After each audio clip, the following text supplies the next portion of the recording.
Thank you, Bobby. As we say in North Carolina, get you some of that. Man, that was awesome. So Bobby was supposed to introduce our next speaker, Sam Kass from the White House, and Sam got called away, unfortunately. But I just have to say, Bobby's bio is twice as long as Sam's. Seriously. So awesome. And we're going to have Bobby and several students that I'm going to introduce here in a moment. But if Sam were here, he would give you a quick Let's Move update, and that's what I'm going to attempt to do extemporaneously. And so many of you know the First Lady's Let's Move initiative to solve the issue of childhood obesity within a generation. Just so I don't forget to say it, letsmove.gov. So letsmove.gov has all of the information about all of what we call the sub-initiatives for Let's Move. You heard about Let's Move Active Schools, the most recent new initiative launched as part of Let's Move. But there's also Let's Move Outside. There's Let's Move Childcare. There's Let's Move in Indian Country. There's Let's Move Faith and Communities, and we have some of those partners here with us today. Dr. Coe here at Health and Human Services, every month we get all of the Let's Move folks just from Health and Human Services that are focusing and lifting up Let's Move in some way, shape, or form. We all get together and talk about how we can work together and share resources and amplify our messages. So it's important for us to know, for example, what's going on in the childcare world. You know, what messages do they want us to get out there about early childhood? Or Let's Move Outside, and some of you have been to some of the events associated with these initiatives. But they're all impactful in their own way. They're all meant to focus in different areas, and what relates to one person in your community may not relate to the next. So if getting outdoors is something that where we can reach out and grasp some folks and get them active, then that's the way we'll do it. If there are ways that we can engage parents through other programming, whether it's faith in the communities, Donna does a ton of stuff in the faith community with faith organizations all across the country, for example. And what a great way, again, to reemphasize and to truly change our culture. So the First Lady is committed today, as she was the first day that Let's Move was launched, now over 3 years ago. She will continue on in this effort. As she always says, she came to this as a parent and the concern for the health of her own children. And the work that she does certainly is rippling out across the country. Never before, in my opinion, for those of us that have been working in this area of physical activity and nutrition for many decades now, I believe never before in the history of our country has the time been more right for us to truly create change. And I applaud all of you for all that you do every single day, and we are here to lift that up, to amplify it, and to move it forward. So thank you for your support of Let's Move, and certainly for your support of the Council as we continue to support the First Lady's efforts.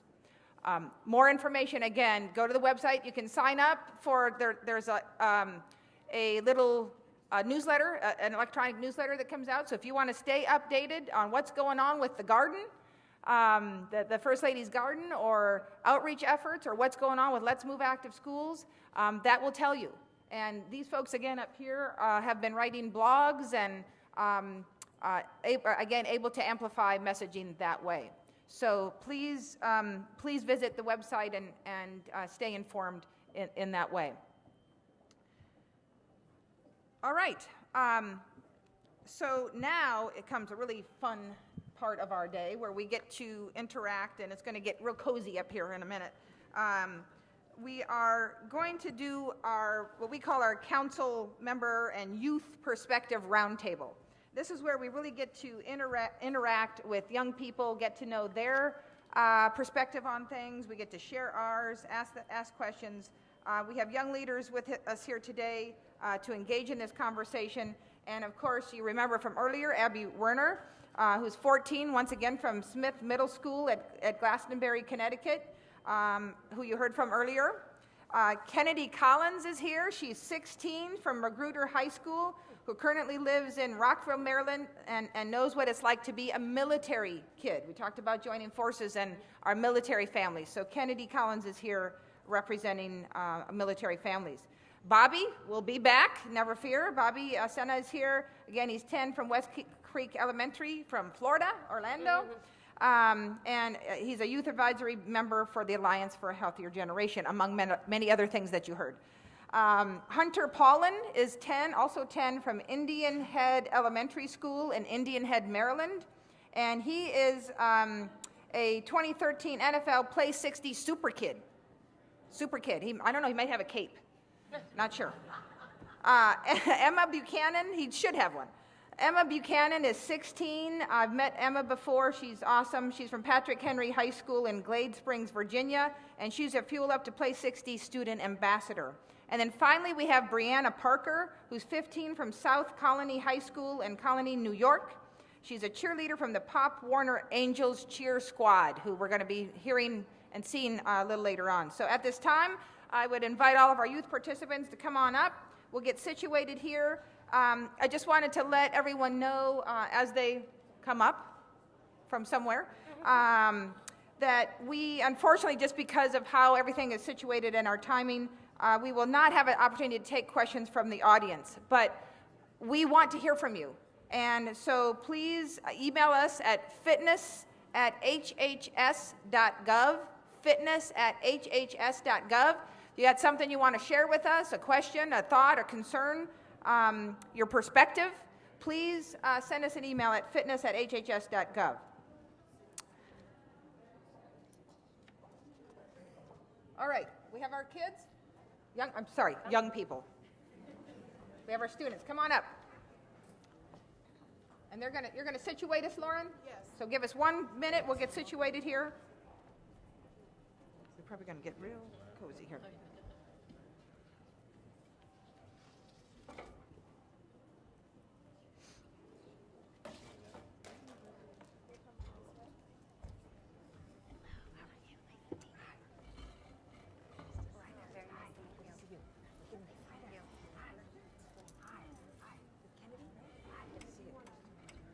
Getting some. Hi there.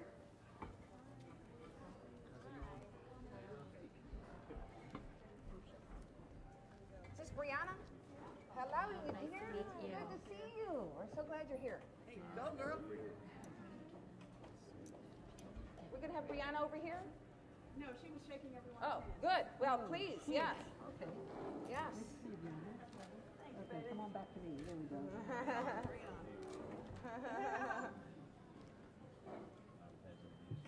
Great to meet you. Have a seat there for you. Mighty fun. Back to the other side and keep shaking everyone. We have everybody? Where's Bobby? Yep. There. Okay. Yeah, he is. So.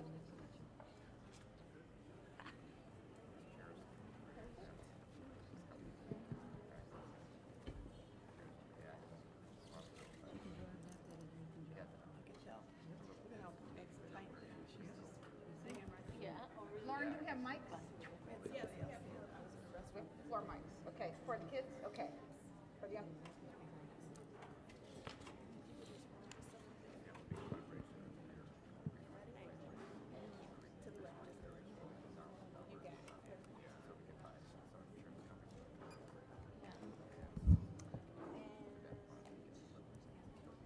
Can you hold on to this? Perfect.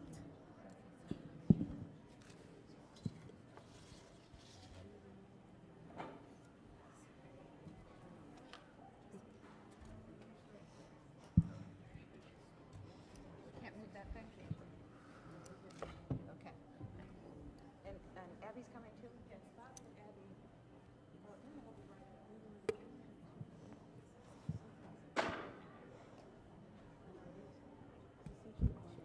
Oh, good. Didn't even see it. Okay, we have mics. And Abby and Bobby, I know, are on their way, but I think we'll, Yeah, for time's sake, we'll get started. So again, as we've discussed today, a large focus of the council's work this past year has been placed on the school environment. The physical activity guidelines mid-course report highlights the school setting as a critical place to increase physical activity for youth. Through the Presidential Youth Fitness Program and Let's Move Active Schools, we have developed programming for schools to use in their efforts to increase quality physical activity in the school setting. So that's kind of the just laying the groundwork for our discussion today. And so I'm going to try to just throw out some questions to start discussion, and we can just see where it goes. So, so first of all, can we have you guys introduce yourselves? We'll start with Emma. Hello, can you hear me? Okay. I'm Emma Buchanan, and I'm 16 years old, and I'm a sophomore at Patrick Henry High School in Glade Spring, Virginia. I currently am on the Youth Advisory Council for the Fuel Up to Play 60 program, but I'm a formal National Student Ambassador. For those of you who don't know what the Fuel Up to Play 60 program is, it's an in-school nutrition and physical activity program sponsored by the National Dairy Council and the NFL with collaboration with Gen Youth and DMI. That's Dairy Management, Inc. Hello, my name is Hunter Pollin. I won the NFL Play 60 competition. I am 10 years old and I go to Indian Head Elementary. Nice. Hi, I'm Kennedy Collins. I'm 16. I'm a sophomore at Magruder High School, and I love sports. I play varsity volleyball, and I played varsity tennis.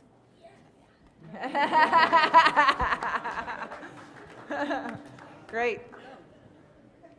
And both of your parents are in the military? Yes. All right, Brianna. Hi, my name is Brianna. I go to South Colony High School. I'm 15. Yes.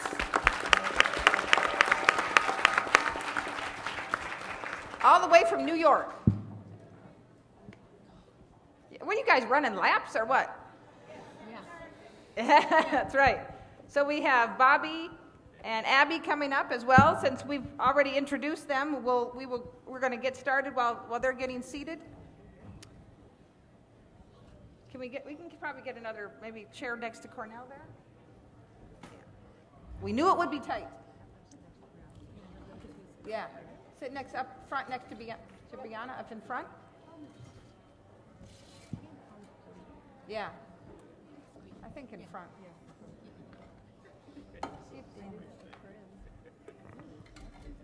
Lauren, let's put Abby up front too.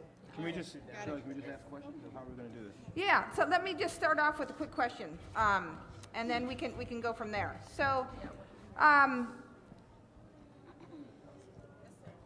for our young people that are here, have you noticed changes in your schools? I expect you have, since some of you have championed those changes. But tell us a little bit about some of the changes and how they came about in your school. Who championed it? Was it you? Did you have adult champions in your schools? And let's just start there. And again, it could be before, during, after school. What changes have you seen in the school environment, whether it's physical activity or nutrition? You want to start, Emma? Sure. Because of the Fuel Up to Play 60 program that we've implemented in our schools in the past few years, we've had so many wonderful changes. We've had salad bars taken into our lunch lines. We've had more physical activity opportunities and more gym equipment and things like that. We've also had the opportunities to host 5Ks for the community and other events that we've just been very blessed and happy to share with our community. So I've noticed positive changes as a result of adding changes like the Fuel Up to Play 60 program. Great. Anybody else want to chime in on that? Hunter, yeah, please. My brother seen something in his school. They changed the peanut butter jelly from white bread to whole grain. Great, awesome. White grain to whole grain. See? Little changes. Little changes. Yes, Bobby. What I've seen in my school is physical activity. The PE has been increased the time, and they've been putting more equipment into it because they've been getting more money through Fuel Up. Through Fuel Up. Okay, so what Bobby said, for those of you that didn't hear, is that he's seen more physical activity time, including more minutes of physical education. And part of that is getting more equipment due to the Fuel Up to Play 60 support, which is excellent. Anyone else want to throw out a question here? Yeah, I do, actually. I want to know, first of all, from you all, do kids in school understand the concept, not just you guys are special, but does the average kid in school understand the concept of obesity and what it is? Do they understand that at the basic level, honestly? Honestly, no, they don't.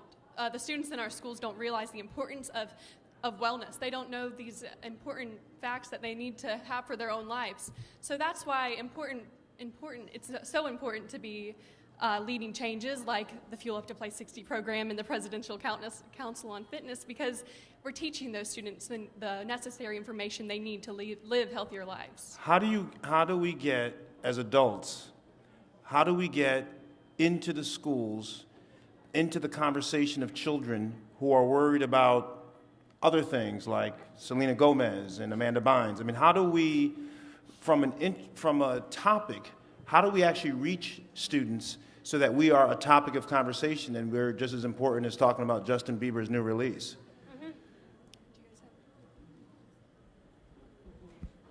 Well, to really touch us and to make us work out and stuff more, you kind of have to think from our point of view in sports. Sports is huge. A lot of kids like field hockey and volleyball. If you talk from that point of view and have more people to come out and play that, not just teams, there will probably be a lot more people to be able to work out. So even if it's not competitive, just having it more available, even just for fun, like not necessarily having... Are you guys going to be the champions to do that? Do you get, how does that work? Do you actually talk to some other students to try to get them to be part of? Yes. You do? So you're championing that? Okay. Yep. And I know all of you are champions up here, but we're always wondering, we need your perspective desperately. Bobby has a thought over here. There's a microphone right behind you from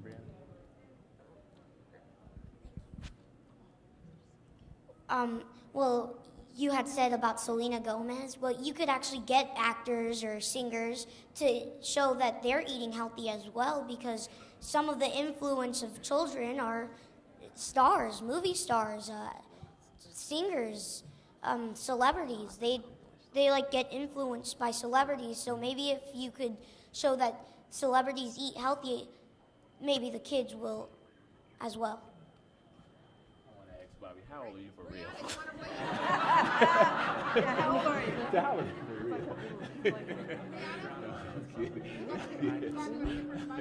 He's great. He's right. Just like eating healthy, working out like the stars. I think that would help. So, Very good. yeah. Very good. So it's one of the things you all are saying is that when you say the kids don't really understand obesity in the basics, but I think I hear you saying that maybe not talking to him from a scientific perspective, but finding ways to just get kids more active. As you said, it's more field hockey, more volleyball, not necessarily team sports, but finding ways to get everybody inclusive, to get everybody involved, get everybody moving. Would that be kind of what you were saying? Yes, that is what I'm saying. Okay. I have a question. Does anyone in your school, or is there a person that talks to you about food choices? How do you guys, how do you know what are good things to eat and bad things to eat? We've been taught for years now that we've been told over and over what's important to eat and what's good for us. We've just it's not been influenced in our lives more so. We've been taught, it's just not been implemented into the school day. But if kids know what is good to eat, what's good and what's bad, why are more kids choosing the bad foods? Why are they still saying it's okay to go with the bad food? Because they think it tastes good, and they really don't like healthy food, which they should eat healthy food because it'll make you feel more active and How many of you cook? The creative recipes. Can you tell us about cooking? What do you do? When we cook at home, of course, we're making our home cooked meals, but I think a lot of the things we've done with school is we've had cooking classes and cooking clubs that we've taught students how to make healthy recipes that they and their parents can both enjoy, so it's tasty and it's healthy. But at home, how many of you are cooking with your parents? Or how many do you know friends who are twice, 3 times a week cooking with their parents? Yes.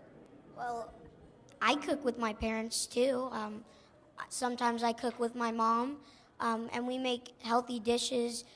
Like one time we made spaghetti with tomatoes, and we cook together, and that actually helps to get kids more involved with eating healthy because it's fun to cook, especially with your parent, the person that you're close to.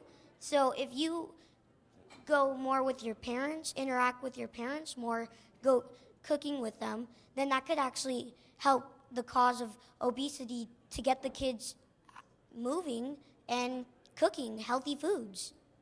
I'm with you, man. First of all, I think we're going to all recruit everybody else on the stage to join the council. But this is a question for the young women, is that I have 2 nieces. One's very, very athletic, 10 years old. She's in gymnastics. She spends 3 or 4 hours after school. And my younger niece, she's maybe interested in dance, but that's about it. And she's like, I don't want to get in sports, and she's shy, and she doesn't. What advice would you give somebody who's not naturally sporty and doesn't gravitate towards sports? How would you encourage them to move? I think what I'd tell her is that you don't have to be sporty to be active. As long as she's doing what she likes, it's all right. She's getting active and she's doing what she wants to do. Yes, I think that whatever they like. Even yesterday at the school, one of the council members had said every movement, like anytime you move, that's good to do because. I mean, if she likes dancing, encourage her to keep on dancing because, I mean, dancing may lead into other sports that she likes. She could go into ballet after, dancing into any other sport. So if you encourage her to do what she loves, maybe it could lead her into another thing. I have a question. You all have been awesome champions with getting your schoolmates to exercise and eat healthier. How has that impacted your family life? It really has like a lot impacted our family life because we've been walking together, playing golf together. Sometimes my mom or my dad go out and just train with me on off season for football, and we wear pedometers like these, which are Zamzies, and Emma introduced me to these. USB, you plug into the computer and it counts your steps. And you could earn like points to win your own avatar. So we've made many changes to our diet as well. From we wouldn't really cook at home as much, but now we've been cooking at home a lot. Anybody else? Me, my brother, my mom, and my dad went on a 26-mile bike ride. Wow. And it actually helped us get more active and Be together.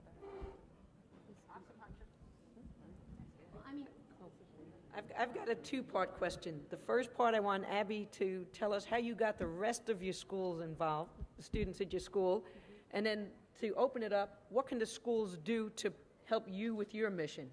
Okay, so Abby first.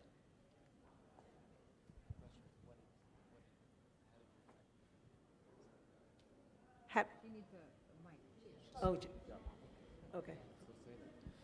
They haven't really gotten involved, and I noticed that there were a few students that didn't even run the mile when we were running it. They were walking because they didn't want to mess up their hair, and I found that crazy.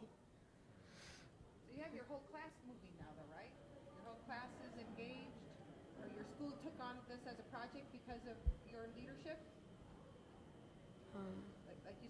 you mentioned earlier? Oh, gotcha. So she's already leaving a legacy at her former school, is now active, and she's working on her current school. Got it. Thank you. So keep it up.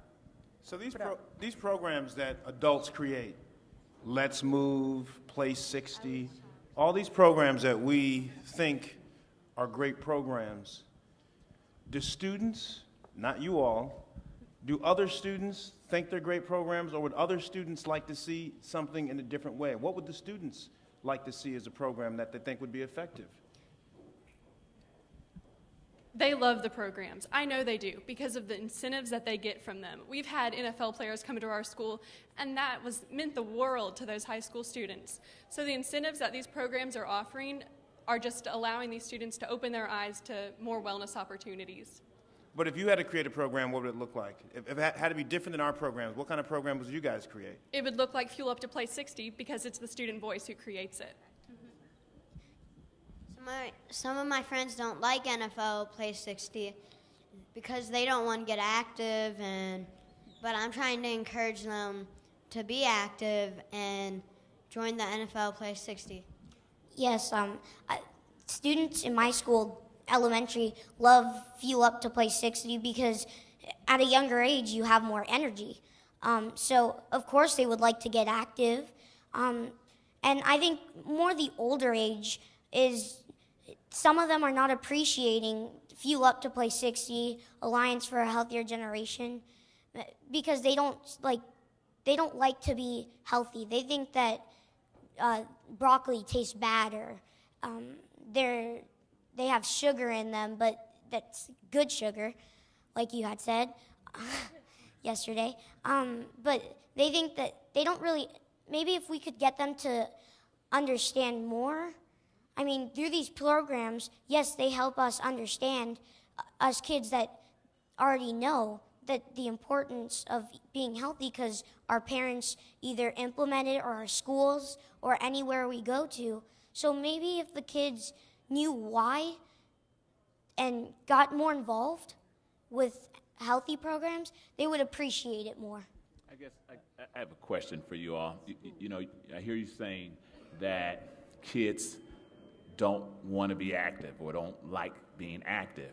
So just so we're clear, to have, I guess, a two-part question. What do they consider active, and why do you think they don't want to be active? It's like them against us almost. To make what you're making this out, we're not going to be active.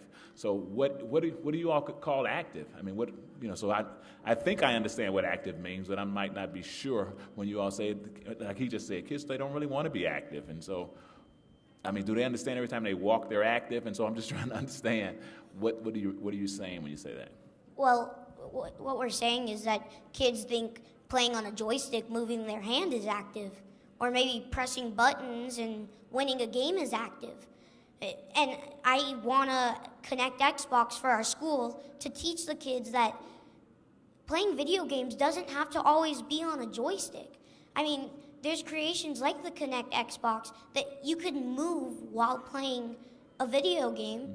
So what they think is active is not the real definition of active. Yeah, so again, I agree with you, but I'm trying to understand from some of y'all to tell me when you say kids don't want to be active, or they, so what are they called inactive? I think what a lot of the students are thinking is active is organized sports. And they don't realize that, like you said, doing what they love, like dancing, is active as well. So should we use another language? Because if we're saying we want you to be active, and you're saying that they automatically think they want me to play a sport, so you understand? So we use another language and try to communicate it differently. I don't think you need to change the language of it. I just think you need to let these kids know of other possible options for sports so they can find what they do love. I wonder one thing also. Does anyone explain, or you guys understand marketing and how children are specifically marketed to? And maybe in a way that understanding could empower you to make your own decisions, not just the decisions based on what you see with the most frequency. Like if there's an athlete or someone popular and they're promoting something, that doesn't necessarily mean it's good. Does discuss those things with you guys? Yes, in Alliance for a Healthier Generation, Fuel Up to Play 60, they explained that marketing, like on commercials, they could say lies just to get you to go to that place, like McDonald's, or they put in convenient spots where they know a lot of the traffic's going to be, so more people are going to be going to McDonald's or Wendy's, and there's a dollar menu. I mean, it's cheap. So that's what people think. And I also think that lowering the cost of fruits too, because I think they're expensive. Maybe if you lowered them, because they have a dollar menu at bad places where unhealthy food is. So that's gonna draw people to them, like saying, oh, I just need $1. So maybe if you just lowered the prices for fruits, more people would go and buy them. I want to go back to the second part of my question. Good job. I agree with that part. Second part of my question, you all are the champions, and you have made the changes, and you've helped lead your schools through the changes. But in schools that don't have champions right now, because Let's Move Active Schools will have champions, what can the schools do to you, for you, to assist you all in getting more physically active? What can schools do? Well, they could, like, what inspired me was meeting Sam Cass, Michelle Obama, as I said in my speech. So maybe just getting famous people like Dominique to go out and show that they're healthy. Or Michelle Kwan. So, he skipped right over me. and Carl. We can't forget you. We can't forget you. I have a quick question. Is it considered Ladies first.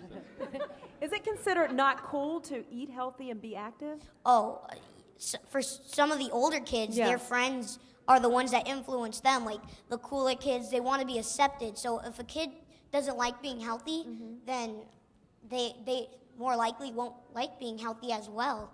So maybe also just getting the friends to like being healthy, or getting the facts shown to the kids just in not a scientific manner.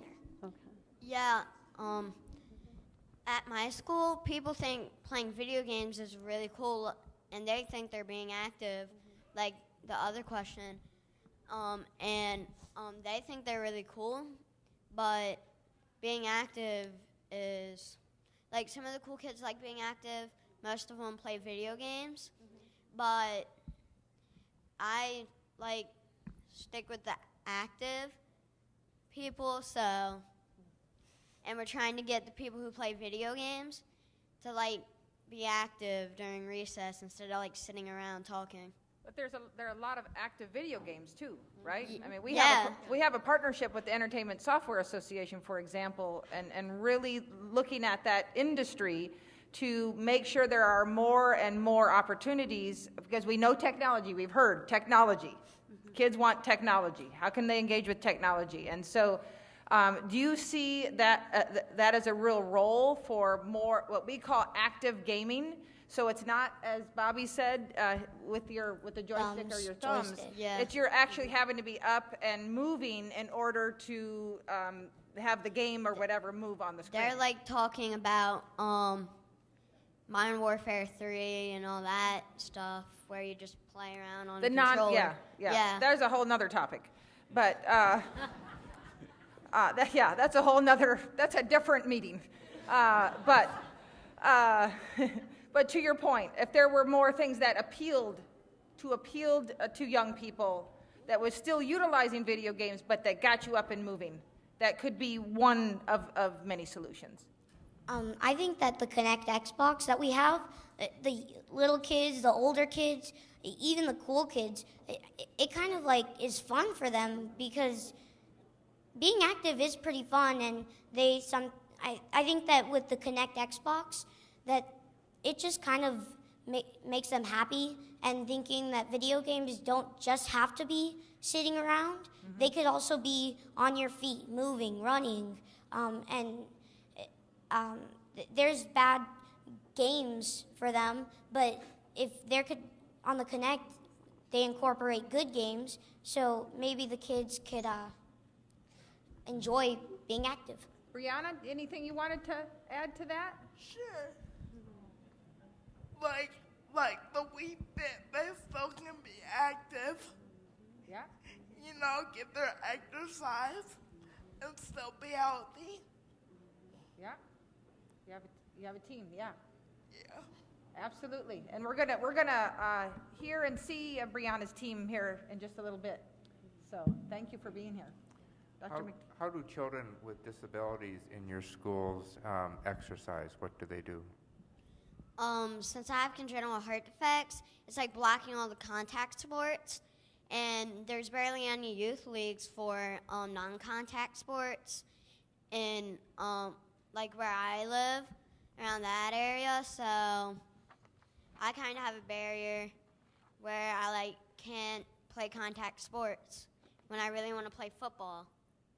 And Yeah, I think the kids that are disabled, they do find a way, like they move their arms while rolling the wheelchair. Or I even know one kid that he's on a wheelchair, but he loves basketball. That's his passion. So while he's rolling, he bounces it, rolls, then like keeps bouncing it, and he's pretty good. Is there any way we could get physical education truly back in the schools? I know Cornell keeps saying schools over here. I keep listening to him. In Japan, they've just made a rule, it's my understanding, I could be wrong, I just heard this, that every child has to take judo or they cannot graduate, and they have to take it because you learn respect through the martial arts, and they learn how to move, they learn their balance and all the wonderful things that martial arts bring to kids. But in Japan, every single child has to have it now or they can't graduate. And I heard Cornell saying that, why don't they make it that you can't graduate unless you have this hour of physical education every day? When I went to school, we had to have it. Yeah, when I went to school, it was that way. We had to have it. It was like non-negotiable. And I think if we can get them, under 10 years old to do this, it's got to be under 10 because you've got to get children young is really important, as you know how hard it is to change habits, bad habits. So I just wish I could wave a magic wand and go, let's go back to when everyone had to do an hour of physical education every single day at school. That's 5 days a week. It would help with the PALA program, that's for sure. So, it's just, I don't understand how we can't do that. And I know everybody wants to go state by state. This is one time I wish we'd just do a federal law and just say, look, we're going to go get everybody healthy in this country again, and let's just make it a law. I don't know. And it would be great if we had a groundswell from the grassroots like all of these champions here, because public opinion will prevail eventually. So if we could mobilize and get you champions, especially in school, you young champions, if we could get a movement where we are telling the world we have to do this, our United States of America, to stay strong, to think that we have to go to pre-boot camp, to pass boot camp now, as we've talked about, a national security risk, is absolutely ridiculous. America needs to be strong and vibrant, and we've got to get physically fit. This is just my wish list. Sorry, I'm just kidding. But anyway, I wish there were a way. I don't have the answer, but I know if we had public opinion at the grassroots level, it eventually would make a huge difference. We have to find a way. I would love these young people to help us find the way to that, because we've got to have it back. I think that part of the reason that schools don't allow physical they do, but they're not pushing it as much as they did before, is because I think adults are taking control about academics, and if you don't do this, then you don't pass. So they're focusing too much on academics, but it's proven that when you're up and walking or having physical activity, your brain is more alert, focusing. And when you're just sitting down looking at a smart board, it's not going to help you. It's just going to make your brain not alert. So I think some of the teachers do have a role in it, as well as giving candy out to the kids. Like if you answer a question right, they give you candies, or so I think part of the reason that they don't implement it is the teachers. I totally agree with you. Well, I don't think it's so much the teachers, but the standardized tests that the teachers are having to give. Exactly. Yeah, they're The getting system pressure. itself. Yeah. The system itself. Well, I'm curious to know from each of you, like, who in your life inspires you to do this? Because, you know, as a former athlete, it's easy to be lazy and not work hard and not work out and not participate in sports or be physically active. And as this young gentleman said, unhealthy food many times does taste a lot better than a healthier option. So I'm just curious to know who in your lives have been inspiring you to care so much and want to make this commitment, not just sometimes, but all the time.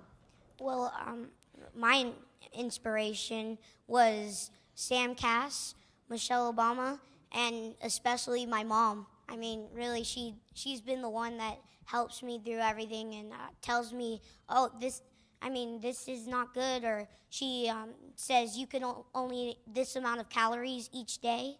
So she sets a goal for me to eat healthy. So I appreciate her every day and having her in my life. A lot of kids will maybe have the parent that'll say, hey, this is healthy, this is not healthy, and many of those kids are like, well, I'll go with the unhealthy, who cares? So I have a niece and a nephew who like the unhealthy more than the healthy, and they don't always necessarily listen to what my sister says. Like, what is it in your brain that's like, you know what, Mom is right, I am going to choose the healthier one, even though it might not taste best? Well, there's two things to it. One, all these programs, Alliance for a Healthier Generation, Fuel Up to Play 60, and especially, I know my mom is honest all the time, so. I love it. I love it. Your mom and your sister are here. I think you should introduce That's them. so cute. Have them stand up. Yeah. Does she ever say, because I said so? No, she doesn't like to rub things in my face, but I do. Sometimes when I win it, playing football with her, oh, I won. How about Abby? You know, I know your dad, Doug, you know, you guys were walking together, but, you know, who continues to inspire you? Definitely my parents. Yeah. They definitely help me, and they know what foods are right for me, and they know that I need to exercise every day, and I make sure I do all that. Okay. Brianna? My dad's over there. Yeah. Dad's Doug. Stand up.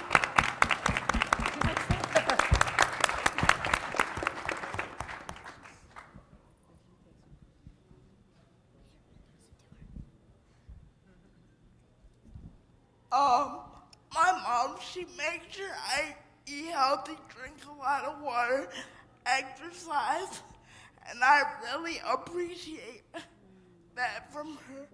Is she here today? Yes. Oh, where's Mom? Stand up, Mom.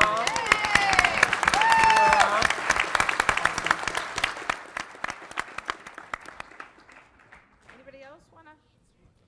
My inspiration is my family and RG3. In that order? So we need RG3. Since we went on the 26-mile bike ride, my mom and my dad have been supporting me. Same thing with my brother. We play football together, and it helps increase the speed for wrestling, and so. Kennedy? My inspiration is my parents. Both of them are in the military. My mom. You know, it's really hard in the military because you don't get to see your parents very much. And when I do see them, my mom is such a role model. She does so much. She works out. She's always talking to me. She's always telling me things, which inspire me every day to be in the military, to serve and protect my country. Is your mom here? Yes, my mom right there.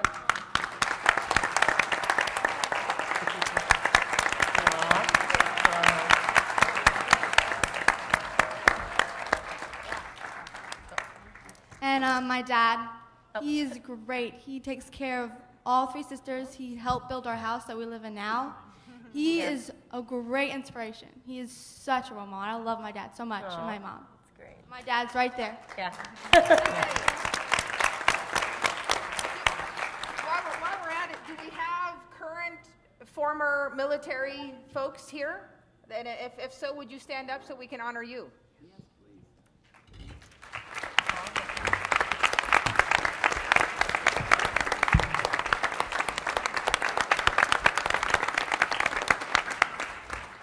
Hunter, you didn't get to introduce your family. Are they here? My mom's right there. Yeah, you gotta stand up now. And Emma, how about you? I'm here with my mom today, but my dad's who's really inspired me. He was diagnosed with type 2 diabetes, and since then I've realized how important it is to live a healthy life, and he's really, I've worked with him and he's worked with me too, and we've just pushed each other to be more healthy in our lives. Where's your mom? Where's your mom?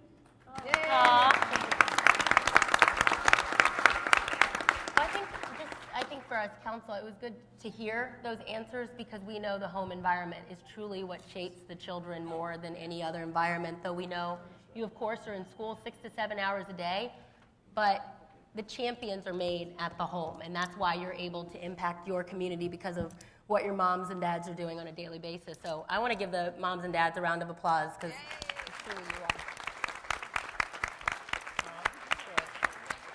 Do you all have questions for us? We were asking you a lot of questions. You have questions for any of us? I have. Wait. Never mind. Well, We'll come back to you. I have a question for all of you guys. How do you stay fit, and how do you keep maintaining to stay fit? Who wants to start? Go down the table.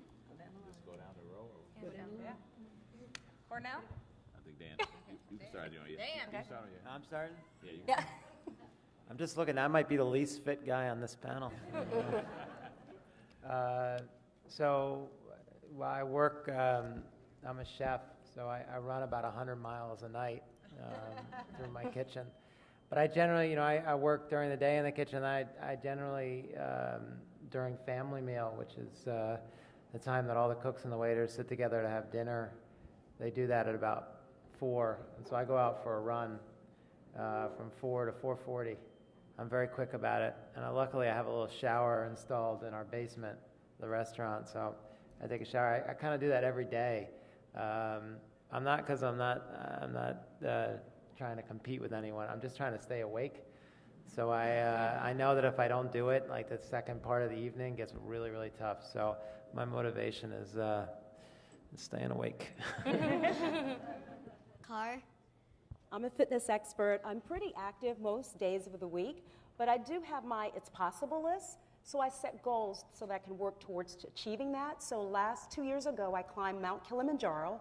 Last year, I was skydiving. And this year, I'll do my first marathon in Istanbul, Turkey. So it's important for me to have goals so that I can work towards and reach them. Car Edwards, is it hard to be a NASCAR driver?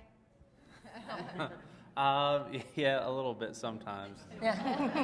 It'd be easier if it was just me, but those other guys kind of have the same plan as I do. I'm not an athlete.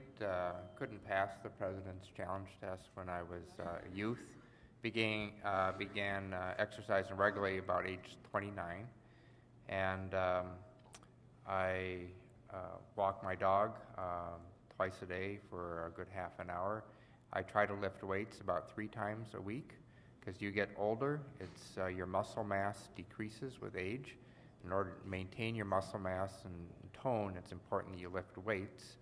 And then I try 2 or 3 times a week to be on the elliptical or go jogging and get some aerobic exercise. So it's a combination, and that's what I do to stay fit. For 26 years, or for 21 years, I was skating and competing and preparing and training.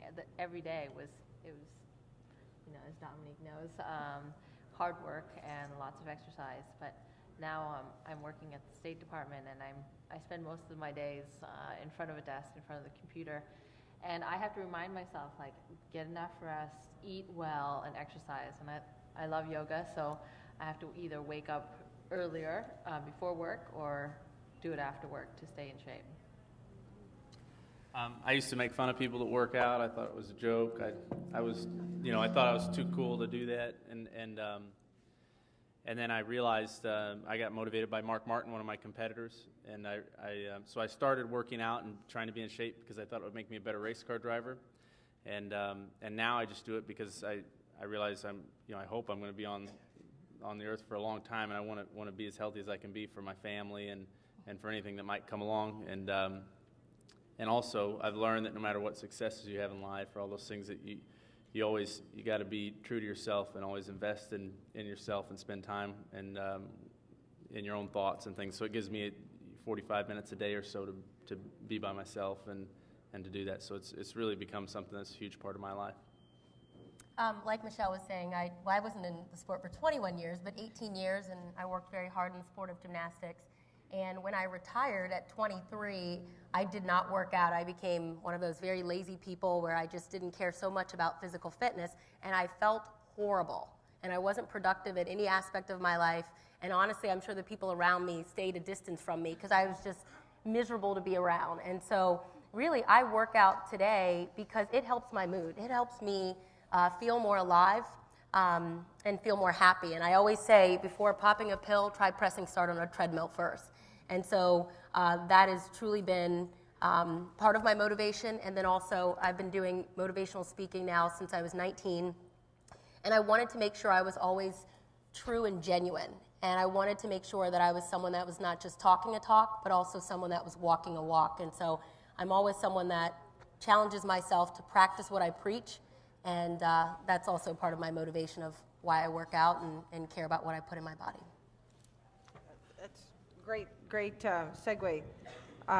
So for me, I'm not an elite athlete, and I'm, again, the executive director, so I have to try to keep up with all these people.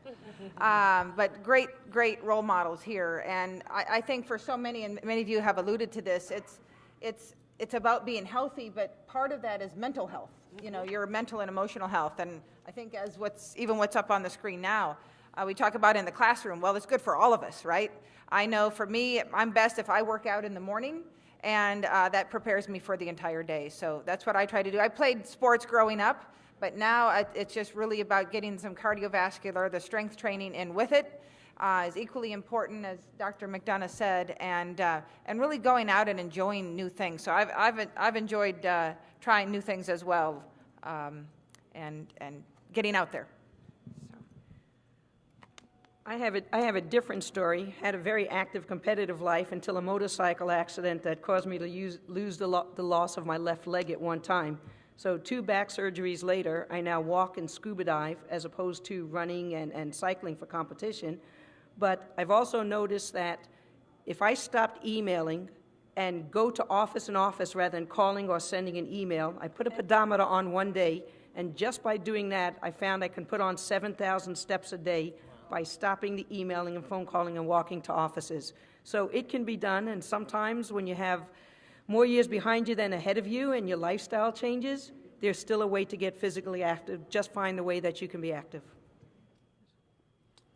I've always been an avid sportsman. I played all the sports growing up. I love sports. I'm extremely competitive. Even now, my wife tells me I need to slow down. But I love competition. I love sports. And I still play basketball, tennis, and golf. And I don't like losing. And I always say, you know, your biggest competition, look in the mirror. So I don't worry about what other people are doing. I worry about myself. I know the standards I set for myself. I want to meet them every day, and you guys have to set high standards and try to meet those standards. But I also believe that, you know, I have 2 young kids, so they motivate me because I run around with them, and I want to be with them, and I want them to see their dad at peak performance, or at least near my peak performance. So I'm motivated now because before I get old, I want them to at least see me like dunk a basketball and those kinds of things. So once again, I feel like you have to set your own standards and be tough. And you got to be tough. And it's not about if you become a professional athlete. Like becoming a professional athlete is almost like winning the lottery. You know, some of the best players of any sport never became professionals for all kinds of reasons. It's more about enjoying the sport for yourself and having a good time. Well, you're competitive, so maybe you could go against me once. I am too. You are? Yes, I am competitive. I think we could have guessed that, maybe. Barely. And sitting next to Dr. Smith, I can tell you he's a maniac. Yeah, baby. I think I can beat you in basketball. Oh, Hunter's got... You're on. Get I him could on, beat babe. you in golf. I play it. I'll tell you Yeah. One thing... my mic's interesting I gender was just study thinking, going on I have here. one thing. I probably race car drivers. You asked what's hard about being a race car driver. It's bladder control, and I think I've probably got everybody beat in this room. Yeah, I know. So pretty proud of that. That's great. I can understand that. We used to get in 6-hour matches. I hear you. All right. That All right, used well, to see be you a about- challenge. And now they have bathroom breaks, but today. when I played, we didn't have them. It was rough. So made sure before you played. Well, I'm probably the eldest one up here, so the main thing I notice is it's very, very hard. I've always had trouble getting motivated, but once I'm there, I'm a maniac. So if I can just get myself to the gym or take a walk. I live in New York City. People that live in New York City live 2.5 years longer than any other city in the country because we do so much walking. So that's good. Also, when I'm working, especially at home, and I'm on the phone, I think better when I pace. I hardly ever sit. And I also, because I've had 8 knee operations and a foot operation, I can't run anymore. But what I do is when I go to the gym and I do the bike, I do sprints on the bike. I do at least 3 or 4 one-minute sprints along with at least maybe 40 to 45 minutes if I can get it. At worst, I try to get at least 30 minutes on the bike. I mean, I got up the other morning and I was thinking I don't want to do this. So I did 25 and I did extra sprints though. I increased the intensity. And also weight resistance as you get older, as was already mentioned by Dr. down there, that our muscle mass keeps dropping, our metabolic rate keeps dropping. It is absolutely vital that I do weight resistance. If I don't do weight resistance, I just don't feel good. But it's the aerobic and the weight resistance together that makes me feel good. And I only retired at 40, but that's a long, long time ago. So it's staying fit. I had trouble too, like Dominic afterwards, right after. Oh my God, I was a slob for about 5 years. I didn't want to look at an ice bag. I didn't want to look at I didn't want to work out. I had it. And then I couldn't stand it any longer. I didn't feel good. So I want to feel good. But it's a struggle, but it's part of the discipline of life. And I feel so great afterwards. I'm like so happy. But here's another, come on, I'm between 2 maniacs. Here we go. And you brought it As Donna said, I'm a fitness expert, so it's my life. You know, fitness is my life. And one of the things that I say to myself, and I say to you all out there, you know, we all talk about being fortunate to be able to walk, being fortunate to be able to run. And I say if you're really fortunate, if you really feel that way, you're really appreciative of it, then you would walk and you would run. So I live my life by the fact that I'm blessed to be able to do it, then I must do it. I haven't missed a week working out in well over 40 years. Wow. I work out because not only do I love it, but when they talk about competition and what feels good, to me as a dad and as a granddad, there's nothing better than being able to still beat your sons at 20 and 30 years old. I mean, you can still outwork them. And I mean, but to me that part is not so much competition, but to actually be able to be involved with them. On every weekend, my 3 sons work out with me. They're my workout partners. There was one time my workout partners were professional athletes, and now they're my sons. There's nothing better than that, than to be able to, so that's my greatest gratification, to be able to, my sons are my training partners, and so we work out together, and to be healthy enough to do that. So it is about the lifestyle and being able to be healthy and being able to move, and so that's what inspires me to work out every day. Other questions?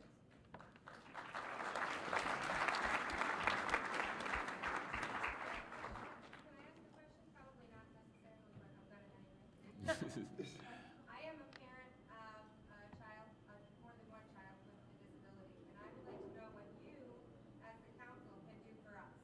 Because our children are often not readily accessible to programs like the team that you're going to see.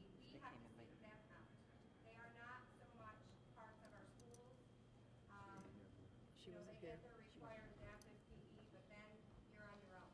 Physical fitness is no less important for kids with emotional, intellectual, and physical disabilities. We agree. And so that's something that I would like you to keep in mind for us. Repeat that so they. Thank you so much. We did address that a little earlier, but it is so important that you're here and that the parents here and the students that are going to perform are here. The council is proudly on May 21st going out to roll out a national rollout called I Can Do It, You Can Do It. And it is a program for students of all disabilities, whether they participate in schools, universities, community centers, that we are committed to providing opportunities, resources to persons, to assist in mentoring persons and youth with disabilities. And it's called I Can Do It, You Can Do It. And students, adults that participate in physical activity for 30 minutes a day for 6-week intervals can earn the Paddler Plus Award. So, and what you're talking about with fitness, we talked about the Presidential Youth Fitness Program. Our recommendation is for Brockport. We've worked very closely with the University of Miami School of Medicine, who evaluated our fitness program for students with disabilities. And what they found was not only did students improve on all 6 measures, but the more fit they got each 9-week period throughout the school year, the less absent the students were from school, which was a huge finding for us. So thank you for bringing that up a second time, because we do believe it is critically important to include all persons with disabilities. And yes, thank you. One of our Lifetime Award winners, Mr. Kurt Bauer, and Emma, can we give him the mic? Would like to address that. I just want to say that this is a really important issue that's going to be visited and revisited in the near future. The Department of Education has issued an advisory saying that after-school sports, kids with disabilities need to get involved and should get involved, and if they're getting federal funding, they will get involved. So that's number one. The message is it's going to be expanding. You will see it expanding in the future. The other, though, is to really reinforce the fact that just because you have a disability does not mean you can't be active. We challenged our individuals with disabilities, youth and adults, all the time. Disabled Sports USA is now offering over 40 different sports that kids and adults with disabilities can get engaged in. And unfortunately, because the war has produced some very severe disabilities, our Warfighter Sports program, we're dealing with triple and even quadruple amputees, okay? All 4 limbs missing. They are skiing, they are biking, they are golfing, sailing, scuba diving. There's a lot of things that we can do as people with disabilities, so don't let the disability be an excuse not to be involved, because you can be very, very active. Great.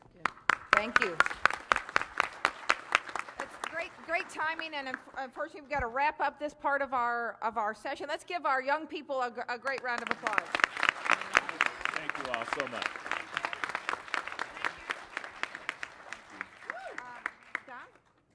I just want to say it was a great discussion, and you guys are truly an inspiration. You definitely inspired me. I know you inspired my council members as well as the audience out there. So I want to give you all another round of applause, and also, again, a round of applause to your parents as well. Yay!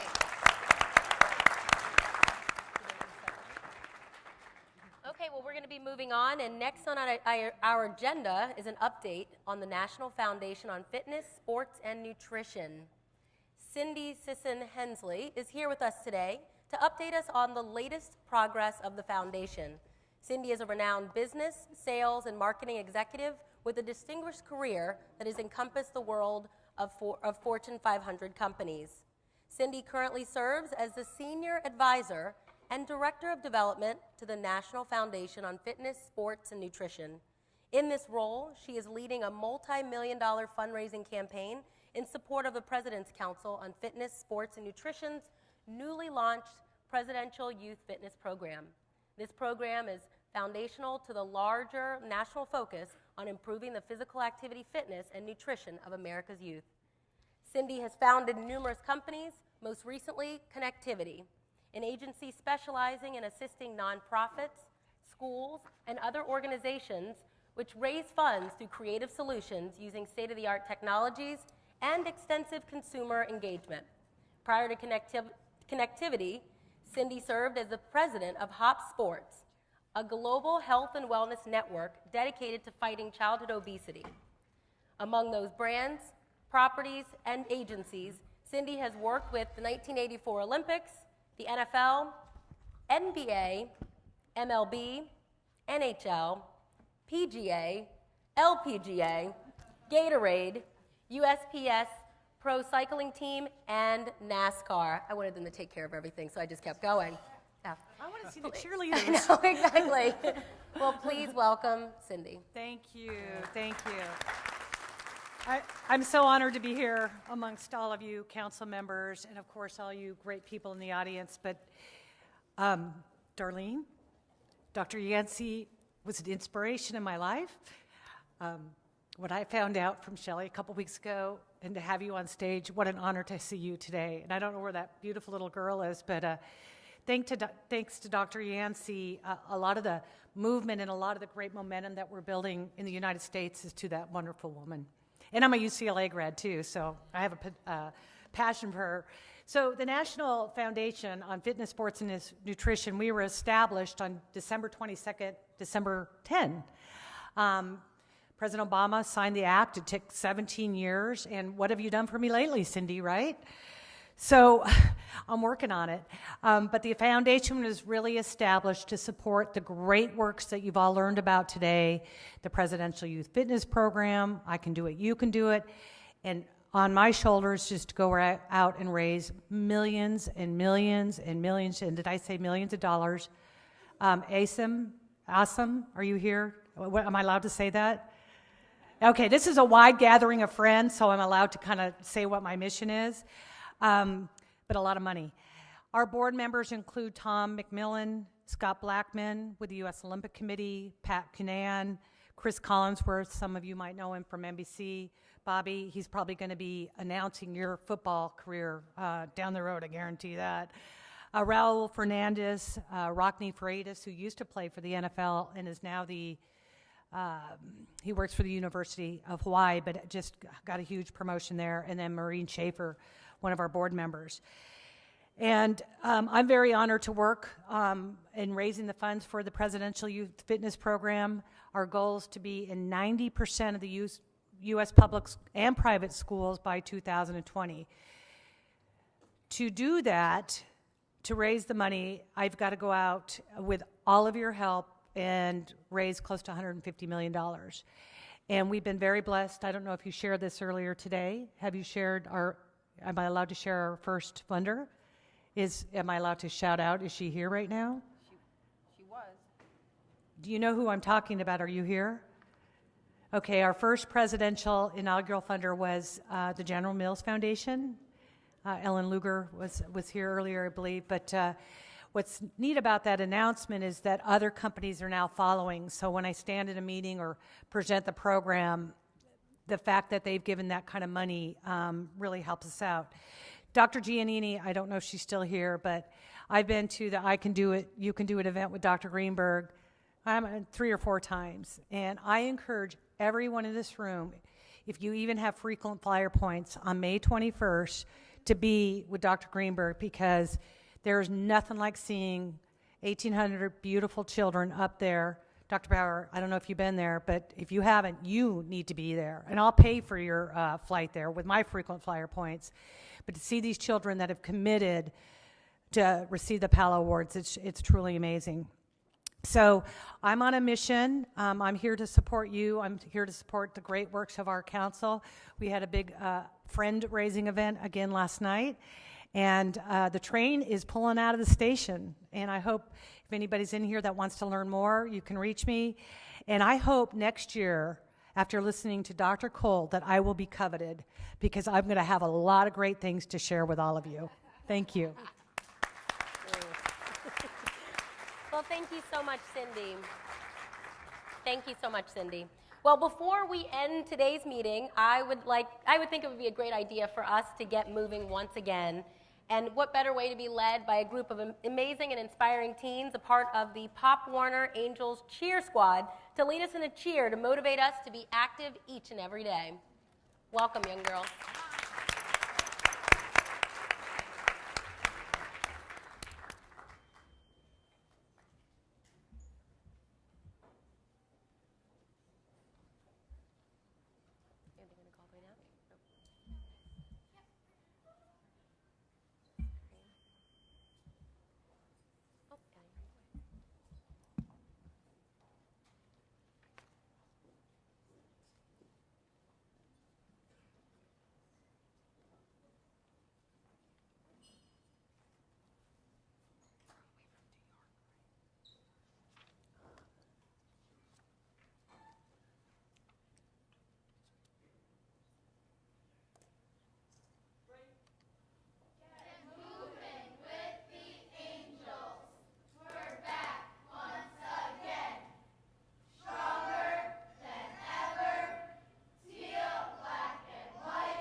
job.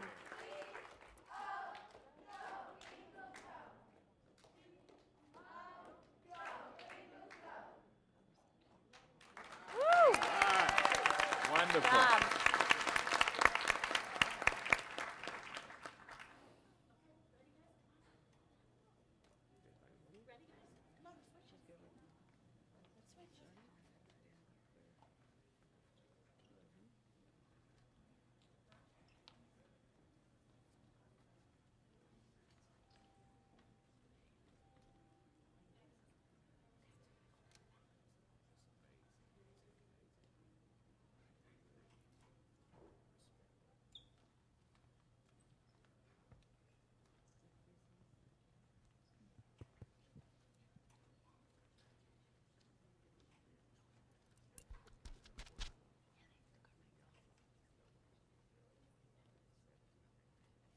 Brianna, you brought a lot of friends with you.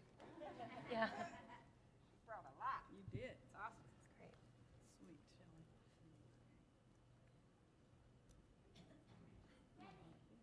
Get moving with the angels. We're back once again. Stronger than ever. Teal, black, and white. Get fit. Get strong. It won't take long. Grab a friend and come along. We're taking up the fight. 30 minutes a day. We'll start you on your way. Fitness is here to stay.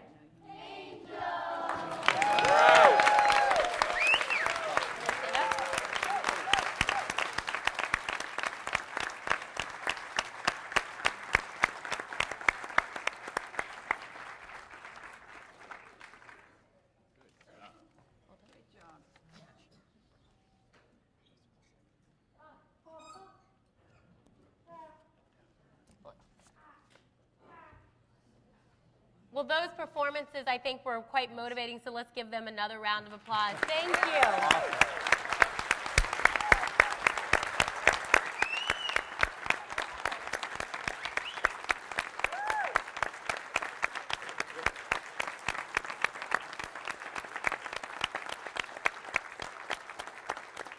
Great.